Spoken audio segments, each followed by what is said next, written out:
Europe 1. Le grand direct des médias avec Thomas Joubert. Et l'heure du décryptage média de notre expert Jérôme Ivanichenko. Maintenant, alors ça y est, c'est désormais une certitude. Nouvelle Star va bien faire son retour sur l'antenne d'M6.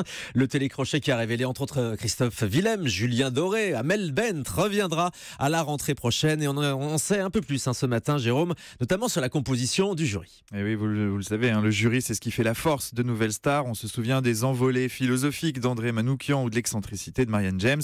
Eh bien, la chaîne met la dernière main à ce jury et les premiers noms commencent à sortir. Le magazine Téléstar a annoncé en début de semaine que Benjamin Biolay serait la première recrue. Ce matin, le Parisien, aujourd'hui en France, annonce qu'Ariel Dombal a été approchée par la production. La chanteuse confirme d'ailleurs les contacts, mais assure qu'elle n'a pas encore donné son accord. Ce matin, nous sommes en mesure d'ajouter un autre nom à cette liste. Il s'agit de Catherine Nobron-Nuss. Alors, elle est inconnue du grand public, mais pas des professionnels de la chanson. Elle a travaillé dans les plus grandes maisons de disques, chez Sony, chez Universal, chez EMI. Aujourd'hui, elle est la manageuse de Louane et selon nos informations, elle aurait accepté la proposition d'M6. Le quatrième juré, en revanche, pourrait être un producteur, mais il n'a pas de nom pour l'instant. En revanche, à l'heure où nous parlons, aucun contrat n'est encore signé officiellement.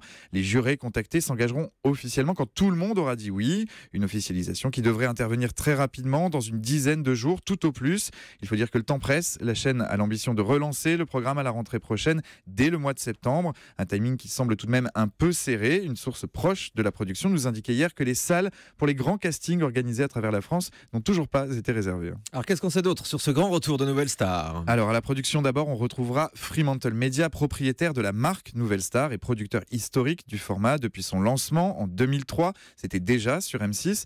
Mais pour ce redémarrage, Fremantle ne sera pas seul aux manettes puisque Renaud Levanquim, ancien producteur du Grand Journal de Canal+, qui produit déjà le Saturday Night Live pour M6, est associé à ce projet.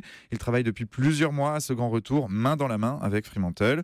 On connaît aussi le nom du lieu qui devrait accueillir les prime time. Il s'agit de la Scène Musicale, cette grande salle de concert inaugurée le mois dernier à Boulogne-Billancourt sur l'ancien site des usines Renault. Oui, ce ne sera plus au pavillon Baltard, nouvel endroit, la Scène Musicale à Boulogne. Exactement. En revanche, il reste encore à trouver l'animateur, qui pourrait d'ailleurs être une animatrice. Le nom de Julia Vignali revient avec insistance ces derniers jours. Julia Vignali, c'est la première recrue du groupe M6 de ce mercato. Elle vient de signer avec la chaîne pour remplacer Faustine Bollard à la présentation du meilleur pâtissier. Un autre nom circule, celui de David Ginola, nouvel homme fort des divertissements sur M6. C'est pas mal, oui. Le seul problème, c'est que l'animateur de La France a un incroyable talent est en train de renégocier son contrat et visiblement financièrement il serait gourmand, très gourmand même. Et on sait que M6 est un petit peu réticent. Ça a l'air de footballeur en même temps. C'est ça, il a des habitudes. Enfin, en tout cas, il reste quand même quelques inconnus avant ce grand retour de Nouvelle Star. Et la plus grande, finalement, elle concerne les téléspectateurs. Ils avaient boudé la dernière saison du programme diffusé l'an dernier sur C8.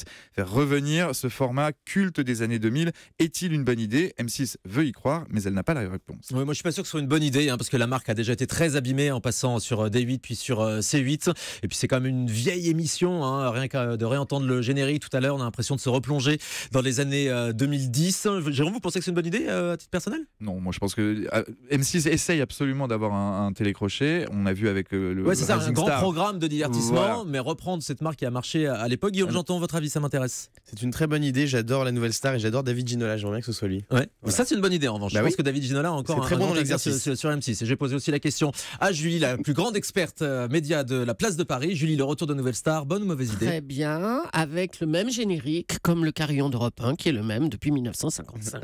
Voilà. Vous avez donc l'avis de D'autres tout le questions ou monde. pas ? Oui, on va vous interroger sur tout le reste de l'actualité média qu'on va dérouler dans un instant avec Guillaume Janton. Dites-moi. Le carillon d'Europe 1 a été modernisé, mais enfin les notes sont Il les était mêmes. relooké, Voilà, relooké. Bon, alors on va relooker Nouvelle Star.